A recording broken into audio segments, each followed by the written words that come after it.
Hoy quiero compartir con usted acerca de la oración y cómo estar en un lugar de oración. Por lo tanto, leamos Juan 15:16. No me elegisteis vosotros a mí, sino que yo os elegí a vosotros, y os he puesto para que vayáis y llevéis fruto, y vuestro fruto permanezca, para que todo lo que pidiereis al Padre en mi nombre, Él os lo dé. Esta es una de las grandes promesas y también una de las grandes instrucciones en la vida de oración. Hay dos cosas que determinan la contestación a la oración. Dos cosas que deben estar bien antes de que su oración sea contestada. Primero, usted debe orar por la cosa correcta, es decir, usted debe pedir a Dios por algo que esté de acuerdo a la voluntad de Dios. Busque 1 de Juan 5:14. Dice, y esta es la confianza que tenemos en Él, que si pedimos alguna cosa conforme a su voluntad, Él nos oye. Sería absurdo el pensar que Dios pudiera contestar una oración por algo que vaya en contra de su voluntad. La oración, como lo he dicho varias veces, no es el doblar la voluntad de Dios para que vaya de acuerdo a la nuestra. Orar es encontrar la voluntad de Dios y obedecerla. Así que, en primer lugar, está el contenido de la oración. Pero hay algo más que es necesario. Usted pudiera estar orando por algo correcto y no recibir respuesta. Hay algo más que es vitalmente necesario si es que espera respuesta a su oración. Y eso es el carácter de quien está orando. Ambas cosas, contenido y carácter, son necesarias para que la oración sea contestada. Así que una persona no solo debe orar de acuerdo a la voluntad de Dios, sino que debe estar viviendo de acuerdo a la voluntad de Dios. Ahora, de estas dos cosas, ¿cuál es la más importante? ¿El contenido de la oración o el carácter del que ora? Lo segundo es más importante que lo primero. ¿Por qué? Porque si usted tiene un carácter justo, correcto, y está viviendo de acuerdo a la voluntad de Dios, entonces Dios puede enseñar de su voluntad. La cosa más importante no es el que usted sepa cómo orar. La cosa más importante es que usted esté calificado para orar. Porque si no lo está, entonces usted tiene que aprender cómo orar. Escuché de un entrenador de básquetbol que, manejando por el campo, vio a un jovencito de casi 2 metros de altura. Se le acercó y le dijo, ¿sabes? Puedo darte una beca para el colegio. Me gustaría que juegues básquetbol en nuestro equipo. El joven le contestó, señor, no tengo ni idea de cómo se juega básquetbol. Y el entrenador le dijo, oh, no te preocupes por eso. Nosotros te enseñaremos a jugarlo porque ya tienes la talla física para hacerlo. ¿Sabe? Dios nos puede enseñar a orar si espiritualmente somos altos. Es decir, si somos lo que debemos ser, entonces Dios puede enseñarnos su voluntad.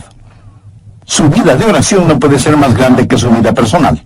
La porción bíblica que estoy compartiendo con usted hoy ha sido un gran desafío para mi vida. De hecho, me ha motivado a examinar mi vida y a arrepentirme de algunas cosas.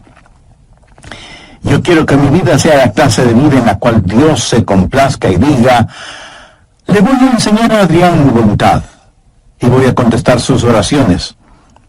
Usted puede orar por las cosas correctas y sin embargo su oración puede no ser contestada. Y usted no sabrá qué es la cosa correcta aunque ore por ella, si es que no está en la voluntad de Dios, si es que no está viviendo la voluntad de Dios. Cuando Israel ganó la batalla en Jericó, muy cerca de Jericó había un pueblito insignificante llamado Ai. Después de haber conquistado la gran ciudad de Jericó, conquistar ese diminuto pueblito de Ai parecía la cosa más fácil del mundo. Sin embargo, los israelitas fueron derrotados por los habitantes de Ai. Fueron avergonzados y fueron humillados. Y Josué, con su rostro en tierra, oró a Dios y le preguntó por qué había permitido que eso sucediera, como tratando de responsabilizar a Dios por la derrota. Y Dios le dijo: Josué, levántate. Israel ha pecado. En otras palabras, Dios le dijo: Josué, la oración no es la cosa más importante en este momento. Lo más importante ahora es que estén bien conmigo. Verá, la oración es una especie de cortina de humo con la cual podamos ocultar nuestro pecado. La Biblia claramente lo dice en el Salmo 66:18. Si en mi corazón hubiese yo mirado la iniquidad, el Señor no me habría escuchado. Es la vida la que ora. Usted puede predicar aún sin estar bien con Dios. Y debo confesar con vergüenza, pena y arrepentimiento que algunas veces yo he sido culpable de eso. Usted puede enseñar sin estar bien con Dios. Es más, usted puede testificar sin estar bien con Dios. ¿Sabe por qué? Porque todo esto lo hacemos de persona a persona. Usted no conoce mi corazón. Solo me está escuchando. Y está probablemente diciendo: espero que esté en lo correcto, pastor. Creo que usted es un buen hombre. Bueno, y espero que usted crea que lo soy, porque, dicho sea de paso, creo que lo soy. Usted puede tener un maestro con el don de conocimiento y de expresión, y lo que enseña es bueno. Usted puede testificar, y sin embargo su corazón no estar bien con Dios. Pablo dijo en Filipenses 1:16, los unos anuncian a Cristo por contención, pensando añadir aflicción a mis prisiones. Y en el verso 18 hace una profunda declaración. ¿Qué pues? Que no obstante, de todas maneras, o por pretexto o por verdad, Cristo es anunciado. Y en esto me gozo, y me gozaré aún. Usted podría cantar, enseñar, testificar y aún predicar sin estar bien con Dios. No digo que debería hacerlo, sino que podría hacerlo. Pero definitivamente usted no puede orar sin estar bien con Dios. ¿Sabe por qué? Porque las otras cosas son de persona a persona y nosotros nos podemos engañar mutuamente. Pero la oración es del hombre a Dios. Usted no puede engañar a Dios. Y francamente, esa es la razón por la que muchos no oran. No pueden engañar a Dios. Así que seguimos haciendo todas estas otras cosas, pero cuando se trata de la oración, no queremos orar porque sentimos que Dios nos conoce y nosotros, en verdad, no queremos mirar el rostro de Dios. Cuando usted se desvíe espiritualmente, la primera cosa que desaparecerá de su vida será su vida de oración. Cuénteme acerca de su vida de oración y yo le diré qué clase de relación tiene con Dios. Cuando usted apostata, lo primero que dejará no será necesariamente el ganar almas, o el enseñar, o el predicar, o el cantar, o su trabajo en la iglesia, o ser miembro de algún comité, o ser anciano o diácono de su iglesia. No. Lo primero que desaparecerá de su vida será la oración. Porque su vida de oración tiene que estar bien antes de que pueda orar. Nuestra naturaleza carnal no quiere orar. Y hablo de una vida de oración, no el balbucear unas cuantas palabras religiosas. La clase de vida de oración que usted viva será la mejor evidencia de cuán espiritual es. Y lo que es usted en privado delante de Dios, eso es lo que es. Y la razón por la que muchos no oramos es porque no somos demasiado. Y como la oración es una doble avenida, Dios y el hombre y Dios, usted no puede falsificar esta relación por mucho tiempo. A veces, forzadamente, se encuentra en una reunión de oración y dice una oración que ya la tiene memorizada. Y todos tenemos esa clase de oraciones, como para quedar bien cuando nos piden que oremos. Pero de lo que estoy hablando es de una genuina comunión con Dios. La parte más importante de su vida de oración es la condición de su corazón. Anote al margen Santiago 5:16. La oración eficaz del justo puede mucho. Y el Salmo 66, 18, si en mi corazón hubiese yo mirado a la iniquidad, el Señor no me habría escuchado. Busque la primera epístola de Juan, capítulo 3, verso 22. Y cualquier cosa que pidiésemos, la recibiremos de Él, porque guardamos sus mandamientos y hacemos las cosas que son agradables delante de Él. Ahora, si usted no guarda sus mandamientos y no hace lo agradable delante de Él, no espere que sus oraciones sean contestadas.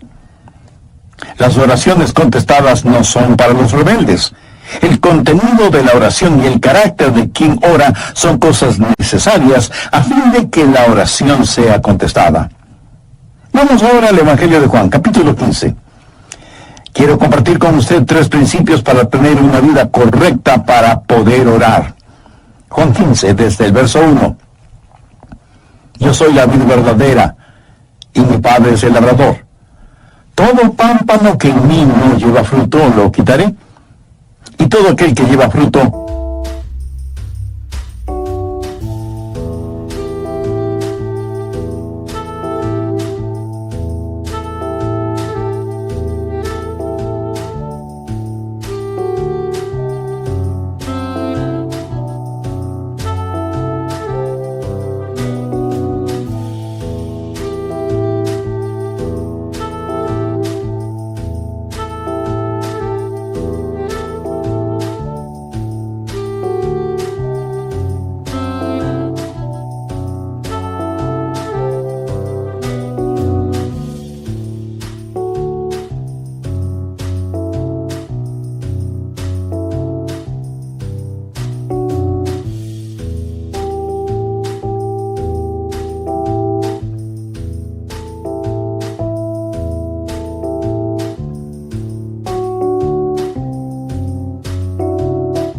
lo limpiará, para que lleve más fruto.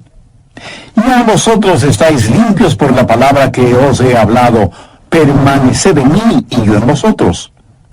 Como el pámpano no puede llevar fruto por sí mismo, si no permanece en la vid, así tampoco vosotros, si no permanecéis en mí. Yo soy la vid, vosotros los pámpanos. El que permanece en mí y yo en él, éste lleva mucho fruto, porque separados de mí nada podéis hacer. El que en mí no permanece será echado fuera como pámpano, y se secará, y los recogen, y los echan en el fuego y arden. Si permanecéis en mí, y mis palabras permanecen en vosotros, pedid todo lo que queréis, y os será hecho. Primero, no voy a tratar de pasar de listo, y le voy a decir las cosas tal como son. Usted tiene que permanecer en Cristo si quiere que sus oraciones sean contestadas. Note lo que dice el verso 7. Si permanecéis en mí y mis palabras permanecen en vosotros, pedid todo lo que queréis y os será hecho. Nosotros debemos ser a Jesucristo lo que el pámpano es a la vid. Así de simple. El pámpano tiene que aceptar el propósito de la vid para su vida y su existencia. Miremos nuevamente lo que dice el verso 4. Permaneced en mí y yo en vosotros. Como el pámpano no puede llevar fruto por sí mismo, si no permanece en la vid, así tampoco vosotros si no permanecéis en mí. Así que, ¿cuál es el propósito del pámpano? Llevar fruto. Ese es el propósito de un pámpano en la vid, llevar fruto. Ahora, si usted no lleva fruto, es un pámpano inservible. Si alguien le regala una canasta con bananas, naranjas, manzanas y algunas ramitas de la vid, usted podrá saborear las frutas. ¿Pero qué va a hacer con las ramas de la vid? ¿Masticarlas?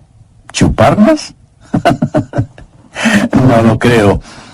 Los pámpanos de la vid deben llevar fruto. Juan 15, 16. No me elegisteis vosotros a mí, sino que yo os elegí a vosotros. Yo os he puesto para que vayáis y llevéis fruto.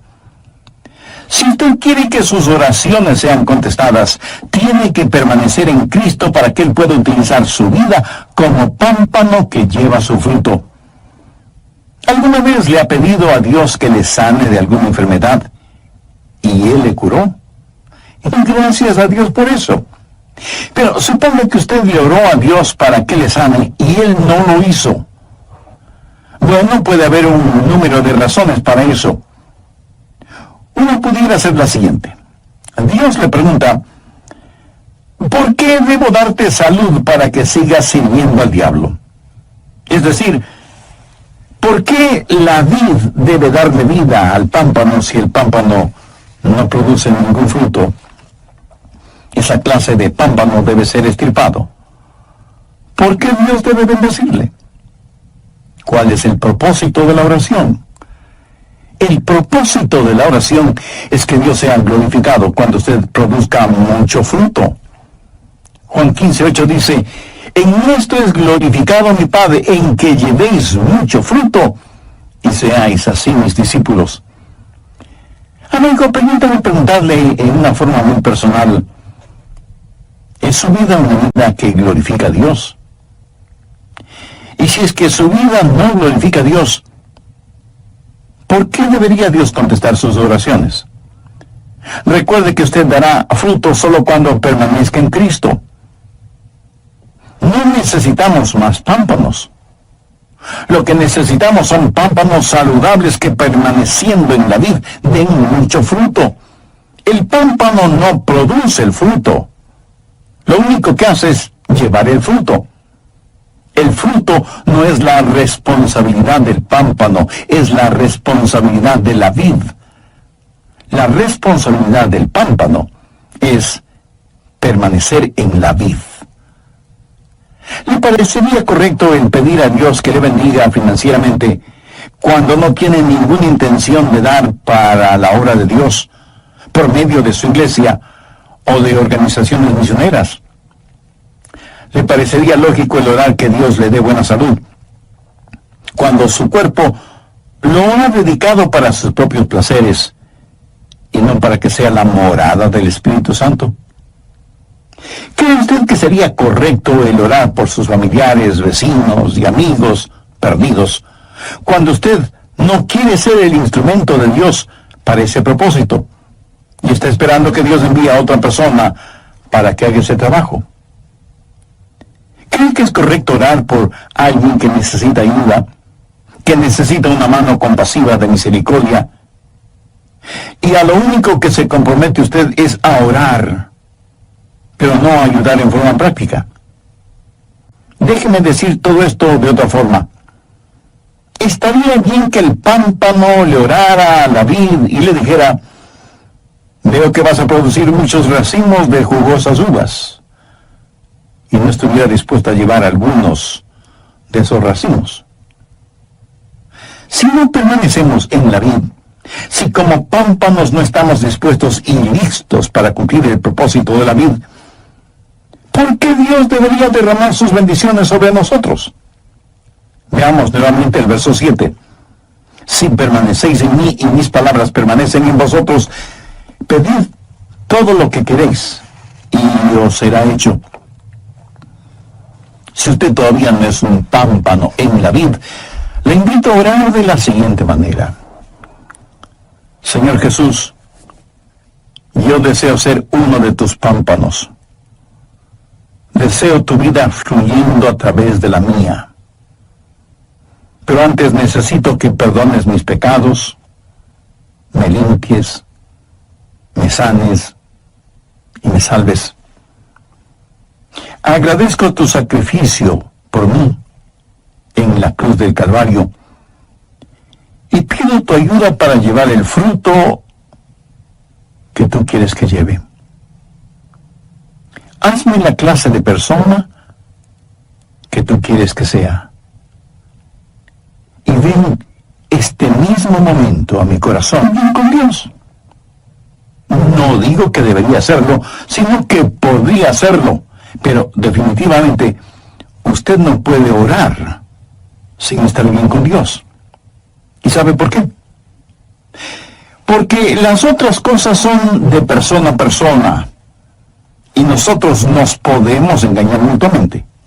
Pero la oración es del hombre a Dios y usted no puede engañar a Dios.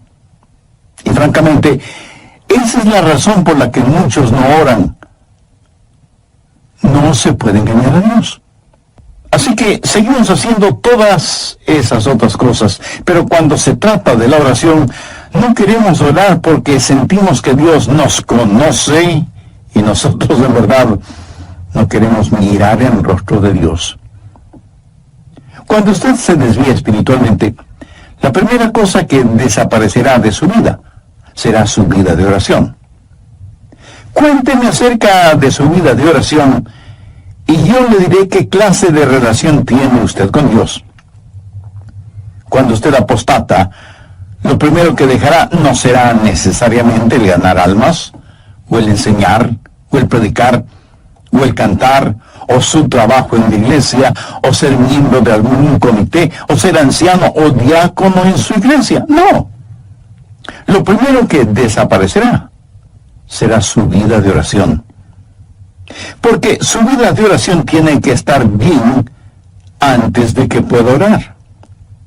Nuestra naturaleza carnal no quiere orar. Y hablo de una vida de oración, no de balbucear unas cuantas palabras religiosas. La clase de vida de oración que usted viva será la mejor evidencia de cuán espiritual es. Y lo que es usted en privado delante de Dios, eso es lo que es. Y la razón por la que muchos no oramos es porque no somos demasiado. Y como la oración es una doble avenida, Dios y el hombre y Dios, usted no puede falsificar esta relación por mucho tiempo. Escuche lo siguiente muy atentamente. No ore por nada que no esté dispuesto a que Dios lo haga por intermedio suyo. No estoy diciendo que Él siempre lo hará por su intermedio. Si lo que pide no está de acuerdo a la voluntad de Dios, le puedo asegurar, bajo la autoridad de la palabra de Dios, que Él no lo hará. No importa que usted ore postrado en tierra con sus vestidos rasgados y cubierta su cabeza con ceniza. La prueba de su permanencia en Él es el fruto que exhibe, es decir,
si usted no lleva ningún fruto, no trate de convencer a nadie de que permanece en Cristo. ¿Y qué es el fruto después de todo? El fruto es la expresión externa de su naturaleza interna. Miren los árboles frutales. A cierta distancia usted no puede decir si es un árbol de peras, o de manzanas, o de duraznos, o de cualquier otra fruta. Tal vez usted sí puede identificarlos. Yo en eso soy ignorante. Para mí todos los árboles me parecen iguales. Pero los puedo identificar de inmediato cuando veo su fruto. Por su fruto, usted reconoce el árbol. En Mateo 7:16 leemos, por sus frutos los conoceréis. La naturaleza interna de un genuino creyente que permanece en Cristo es Cristo.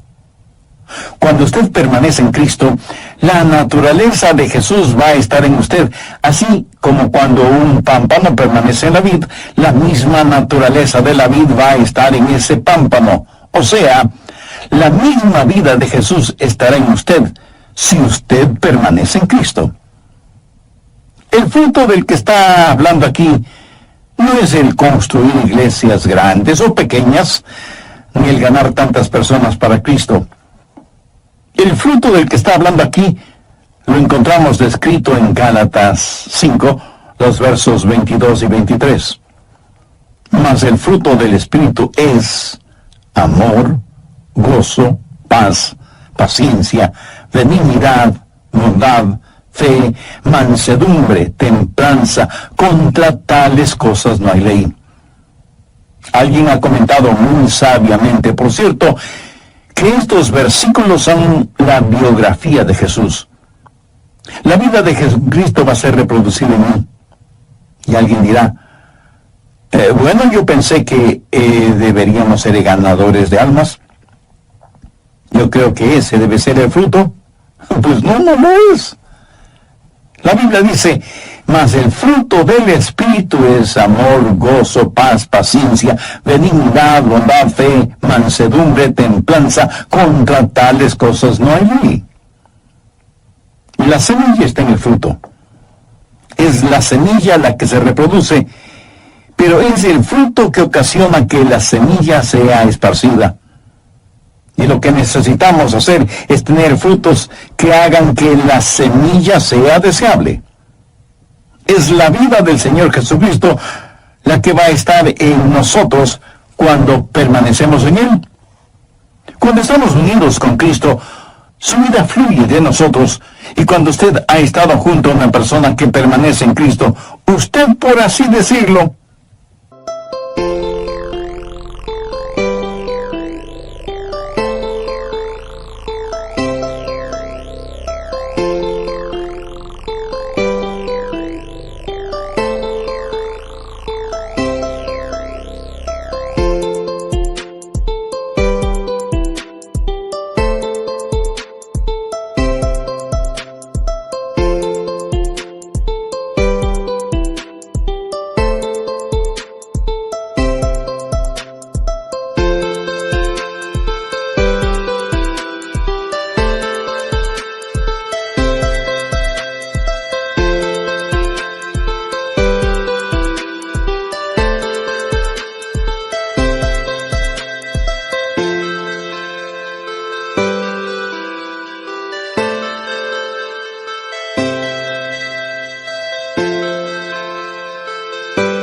ha estado junto a Jesús.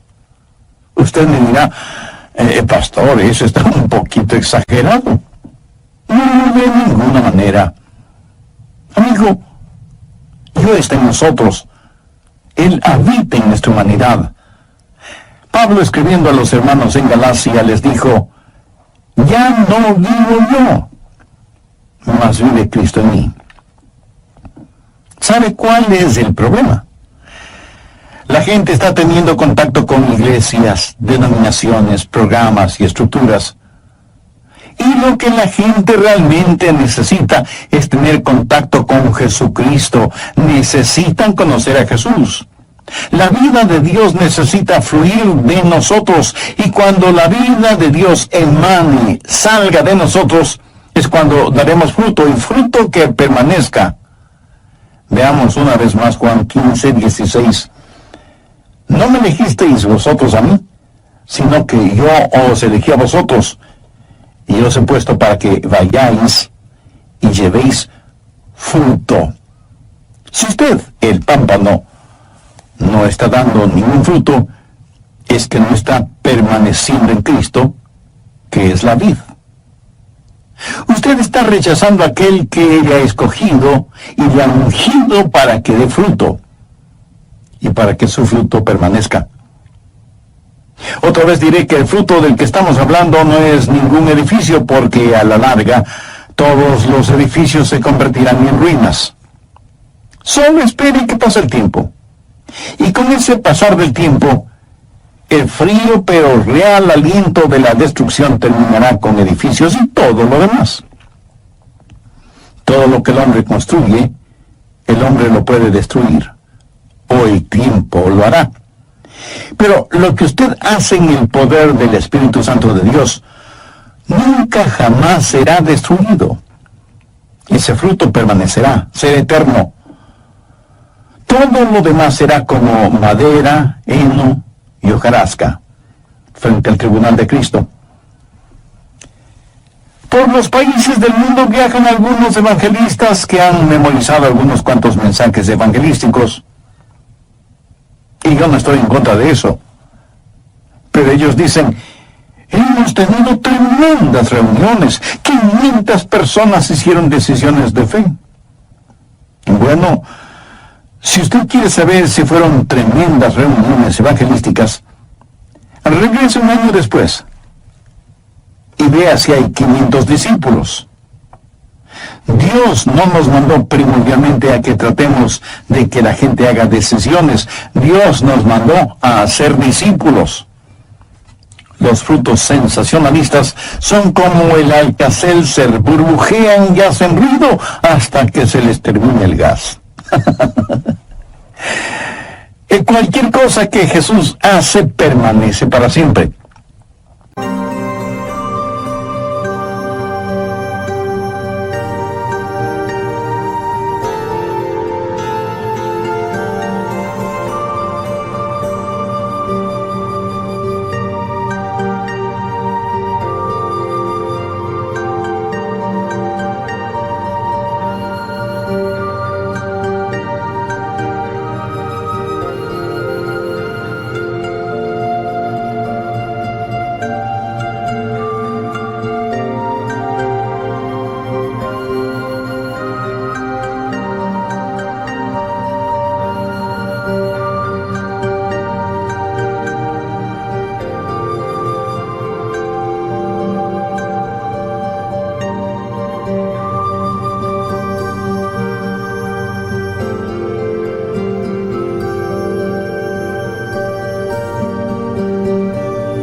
El pámpano no produce el fruto. La vid produce el fruto. El pámpano lleva el fruto. Si usted quiere que sus oraciones sean contestadas, tiene que permanecer. Si permanecéis en mí, y mis palabras permanecen en vosotros, pedid todo lo que queréis, y os será hecho. Cuando usted comienza a dejar que la vida de Jesucristo fluya a través suyo, cuando está disponible para los propósitos de Cristo, cuando se rinda por completo a Jesús como el pámpano a la vid, entonces, mi querido amigo, tendrá la clase de vida que necesita para orar y que sus oraciones sean contestadas. Pero note que él da otra calificación en el verso 7 y también tiene que ver con el carácter de la persona que está orando. Si permanecéis en mí y mis palabras permanecen en vosotros, pedid todo lo que queréis y os será hecho. Hay una vida en comunión con el Señor, y eso es permanecer en Él. Y hay una vida controlada por el Señor, y esa es su palabra que permanece en nosotros. Y estas dos cosas construyen un carácter, y ese carácter será evidente en la vida de quien ora. ¿Qué significa que su palabra permanezca en nosotros?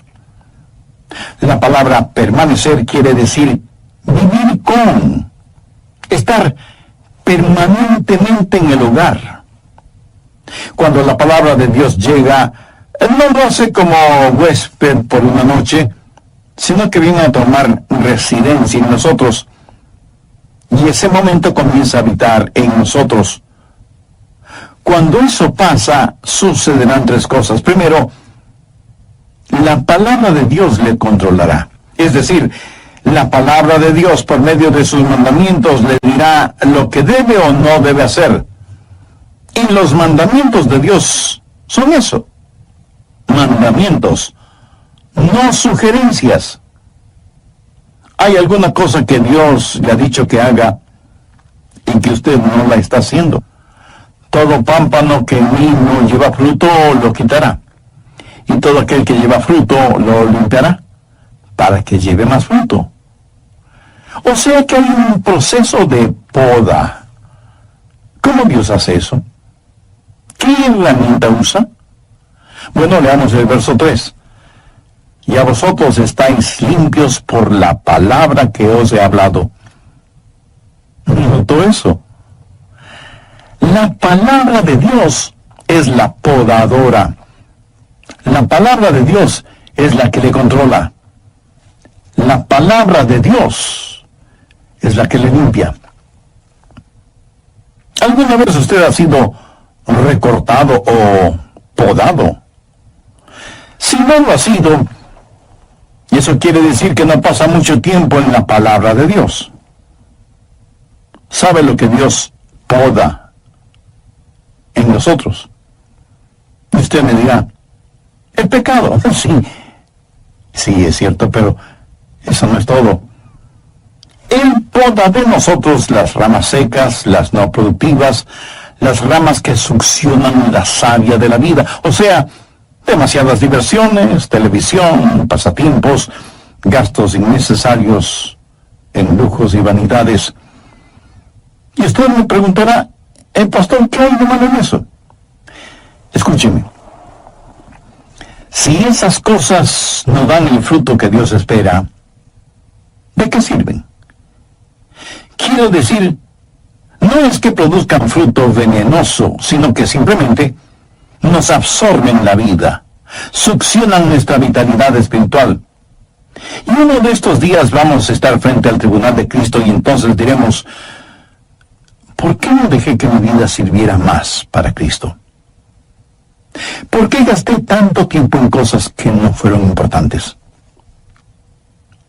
Si usted hubiera permanecido en la palabra de Dios, y la palabra de Dios hubiera permanecido en usted, la podadora de Dios hubiera hecho lo que debía hacer en usted. ¿Sabe?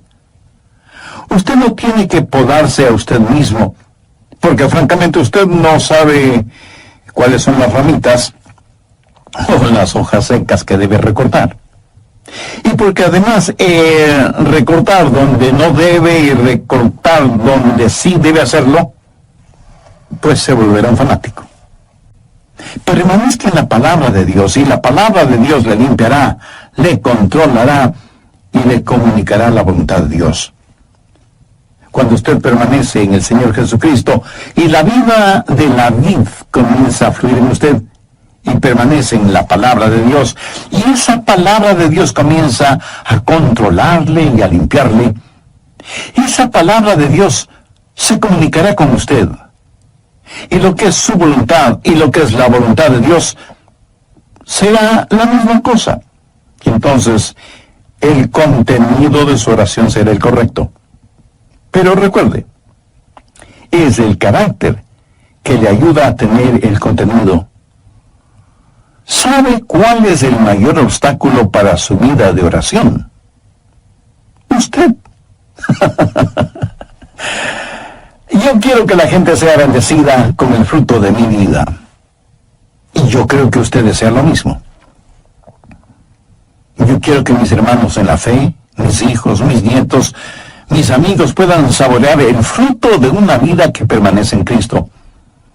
Y permítame decirle algo personal. He sido desafiado por la palabra de Dios ahora mismo. No estoy aquí como el paradigma de alguien que ya lo ha solucionado todo. Tal vez en algunas cosas soy el más necesitado de los seres humanos porque de alguna manera conozco un poco más de lo que muchos conocen. En Lucas 12:48 leemos, porque a todo aquel a quien se le haya dado mucho, mucho se le demandará. Ahora piense, hay algo tan valioso en la vida que no vale la pena que nuestras oraciones sean contestadas. El solo pensar de esa manera es una irreverencia. Debemos pedir a Dios que nos ayude a permanecer en Él, a rendirnos completamente a Él para cumplir sus propósitos. Un pámpano existe con un solo propósito, el estar en la vid. Un pámpano que